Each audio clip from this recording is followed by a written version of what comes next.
There's a thin line between confidence and arrogance. You know, talking shit, saying I wasn't about that life in the media, you know, I'd be down, but Dan, you're nothing more than Tyron Woodley's water boy. So for you to talk shit about me in the media is just, it's criminal.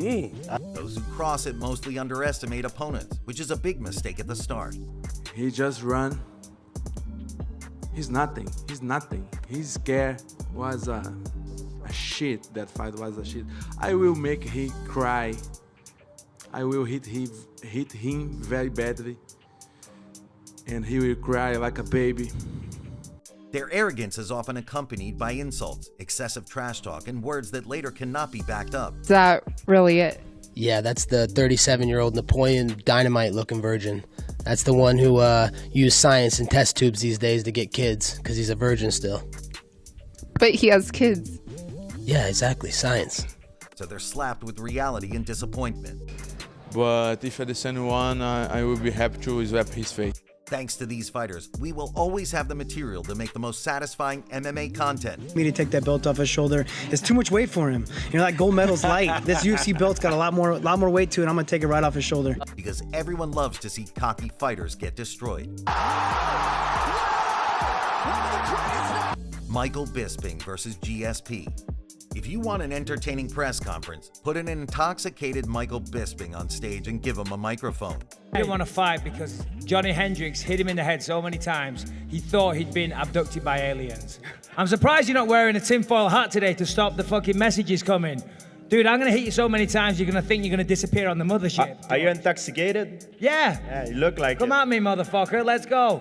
Besides putting up good fights, the Count spits out more venom than a black mamba before every fight. On the other hand, if you want to see him eat his words on fight night, bring George St. Pierre back out of retirement and enjoy the show. The match between the two had a special significance because of the middleweight title, and to say that the outcome was satisfying would be an understatement. Take me That's down. what I'm gonna do. This is the new George St. Pierre, everybody. It's coming back a better version, right? You're gonna do the same thing. Jab, jab, double leg. The easiest game plan ever. You've been doing your jiu-jitsu forever. You don't want to get hit in the head. You don't want to strike. I don't know why you're hiring a really good boxing coach, because that's wasted money, right? I'm going to come out there, I'm going to punch you in the face a few times and hopefully knock you out. We'll see what happens. You're just going to look to take me down, smother me, bore everybody to death, just like you do whenever you talk. After being the underdog who delivered the beating in the fight where he took the title from Luke Rockhold, of the world, Rush. Bisping bit off more than he could chew this time around. Hey, but it ain't gonna happen, George. You know, so forget this little romance or this fairy tale you have in your head, because you're gonna get your fucking ass kicked, and then that's that. George is gonna retire. Well, Bisping was right when he said that George would retire, although it was far from what he imagined. GSP, who has always been a class act in and out of the octagon, received all insults with dignity and patience, waiting for the moment when words will not be needed. When the cage doors finally closed, GSP dominated in every way. Returning because the hunger is back. Is he returning because he realizes it's not much time? Not only was George's dominance in the first 3 rounds the pinnacle of his return, but witnessing Bisping suffer the consequences of his words was made even more enjoyable by the rampant trash talk. It's George St. Pierre! Leon Edwards versus Colby Covington. After being a hardworking and quiet guy, Colby Covington has evolved into a dog that barks and doesn't bite. The only thing is that Colby just can't back up his talk. Just because I don't have this fake belt, this Power Rangers belt around my waist, the people know who the real champ of this division is, and that's me, and that's why I'm here tonight. Karma tried to humble him in 2 fights against Usman, but Covington is truly a machine beyond repair. Running out of the cage after the defeat with a broken jaw was clearly not enough. All this didn't stop him from keeping his mouth running wild, but his words backfired again. I'll be ready for the trilogy right away, but after I'm done with Marty Saturday night, he's done. He's gonna retire, and he's not gonna want to fight me again. He got another title shot he earned through his hardworking activity on Twitter and microphone. Yeah, I don't know when we'll do it, but yeah, that's the fight that makes sense. And Colby came here and cut weight, you know, and did everything to be here for this fight. He deserves the fight. After calling out Usman's father, who was in prison and getting beaten up for it, he turned to Leon's father, who was killed in England. We'll say what's up to your dad while we're there. Oh!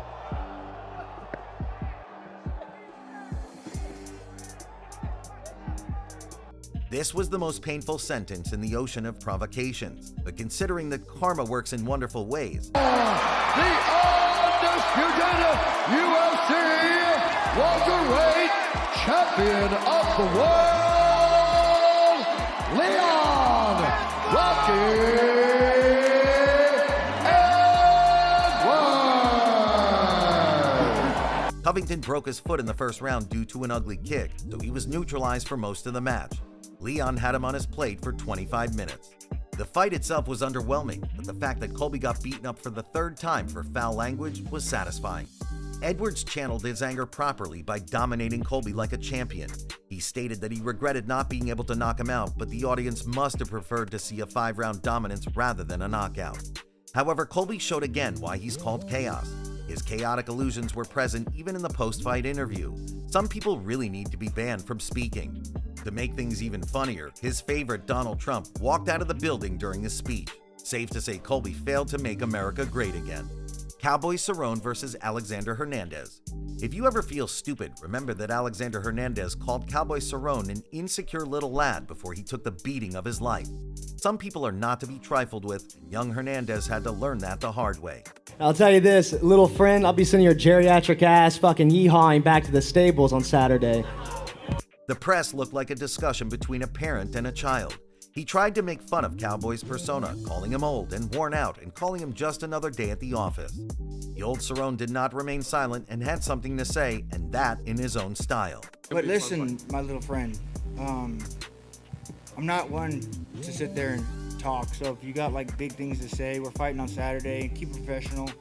We just stood in the back, you didn't have much to say, so I understand you're talking live and Saturday's coming, so let's fight for money on Saturday, but I'm not the guy to sit here and talk shit to you because I know what floor you're on. They fucked up and put me in the wrong room. I'm right next to you, little motherfucker, so if you have something to say, you can come knock on my door, okay? The change of generations is a normal thing. The young lions come to drive the older ones into retirement, climbing through the rankings over their backs. But unfortunately for Alexander, Donald Cerrone was not ready to pass the torch. His youth, overconfidence, and high pace did not help him one bit. It took Cowboy 2 minutes to show who is the father of the game. Hernandez got outstruck, taken down, and knocked down in less than 10 minutes. His face was rearranged already after the first round. After parental abuse, Daddy Cowboy decided that the last lesson in child rearing would be a loud right high kick, followed by brutal and satisfying ground and pound strikes to call it a day. The Brooklyn gangster revealed that he wasn't as tough as he thought. After the fight, he showed respect when he stated, "You taught me something invaluable in defeat." Respect is earned, not given, and the arrogant Hernandez's career went downhill after the Cowboy fight. Dana Botkarel versus Freddie Masabo. Karate Combat doesn't have many humbling moments, but this one happened in the recent past, more precisely in December at Karate Combat 43 in Las Vegas. Former UFC fighter from Mongolia, Botkarel Dana, had the opportunity to show in his debut why you should always respect your opponents. His opponent, also debutant Cuban Freddie Masabo, could not control his passions during the face-off. Good guys, exit. Unprovoked, he grabbed the Mongolian fighter's neck with his karate belt and began to drag him forward. We sincerely hope that the weight cut clouded his common sense. However, Botkarel was not interested in the reason behind Freddie's behavior and remained calm and composed. On the fight night, Dana went full Genghis Khan mode. He assumed the aggressive position throughout the round, first scoring a knockdown with a sweeping leg kick and then sending Masabo flying into the pit's walls with a roundhouse kick to the abdomen. With his momentum continuing into the third and final round, Dana had just 30 seconds to land a stunning flying knee to Masabo's chin that sent him tumbling to the canvas. Has absolutely floored Masabo! In the short history of Karate Combat, it was the first flying knee knockout. Many were disappointed with the Cuban's move because he made a respectful karate promotion look bad, but luckily, the Mogul Horseman was there to serve justice and a humbling experience. Fans saw the severe knockout as a form of karmic retribution for Masabo's dubious actions the previous evening. Given that Dana's ancestors raided and burned villages and were a terror to humanity in their time, Freddie was lucky after all. Adrian Yanez versus Tony Kelly. Before his last 2 losses, Adrian Yanez was a promising fighter in the UFC with a streak of 9 wins. In the last match he won, he came as a karmic warrior whose task was to punish Tony Kelly and thus win many new fans. Kelly drew the ire of the MMA community for making racist comments about Brazilians, calling them cheaters and other derogatory names. While he tried to wash himself with explanations, Tony only buried himself more, and the fans had none of it. Things went downhill for Kelly at this point and at a rapid rate. First, he blew the scale for the match. Then he treated the audience with a cheeky smile and a double middle finger. He also called Yanez Masvidal from Wish, and the face-off after the weigh-in was so heated that they had to be restrained. The series of disrespect continued even in the octagon before the match when he flipped off the crowd again, but he could not have imagined that he would hit an impenetrable wall. The fight didn't last long, but it was enough for Adrian Yanez to put an absolute striking clinic on Tony. Watch that body shot. Knee to the body. Kelly still swinging back. No, we have seen Kelly do this. He brutally knocked him out before the first bell, flipped him off at the end, and as icing on the cake, the UFC released him from the promotion. The only people happier than Yanez's team after the win were fans from Brazil. Middleweight division. Fights in the middleweight division in the last few years have given many examples of why disrespect has no place in this sport. Karma did a great job, and whoever made arrogant and overconfident statements was punished immediately in the next fight. Paulo Costa was the first to start the cycle when he did his best to make a mockery of Israel Adesanya's reign and his skinny frame. Adesanya is nothing. Adesanya is the most shameful champion I have seen ever. He just run. He's nothing. He's nothing. He's scared. Was a shit. That fight was a shit. I will make him cry. I will hit him very badly, and he will cry like a baby. I will be waiting for Adesanya, the skinny claw Adesanya against Whittaker. We all already know how this clash went.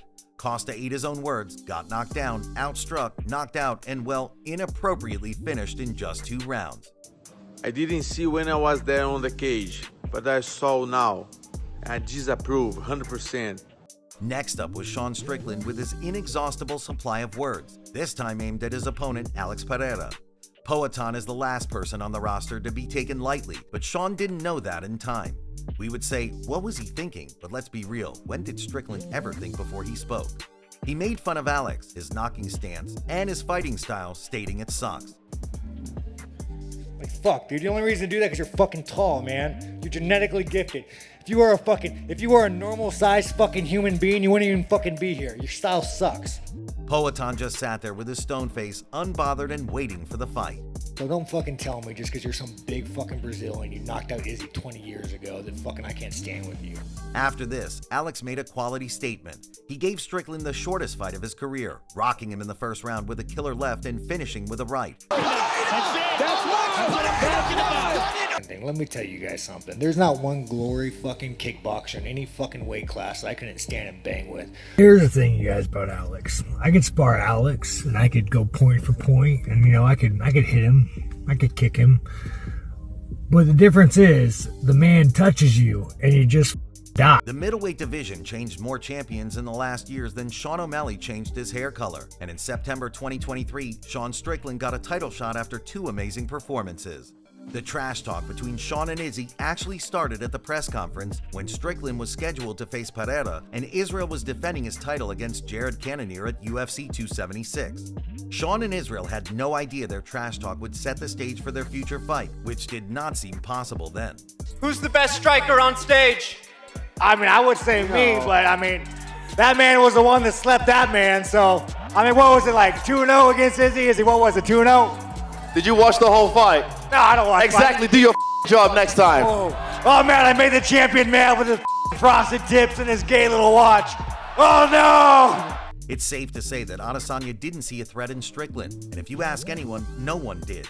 He thought he would make light work of him. Strickland has always had trouble keeping his mouth shut, but Izzy eventually became cringy with threats and trash talk.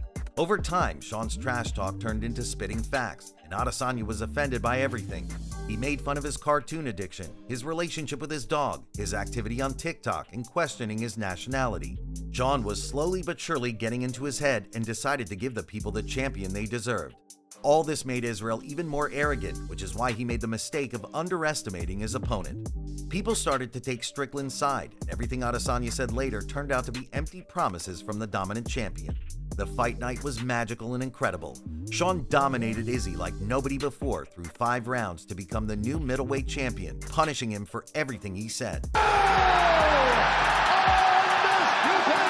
Israel didn't go through Strickland like he said he would, and Sean justified his statement when he said, "No man that beats off the cartoons is gonna beat me."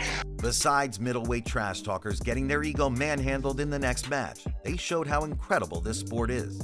Pereira knocked out Adesanya in Strickland, then Israel knocked out Pereira, and then Sean came in spamming 1-2 combos to dominate and dethrone the champion Adesanya.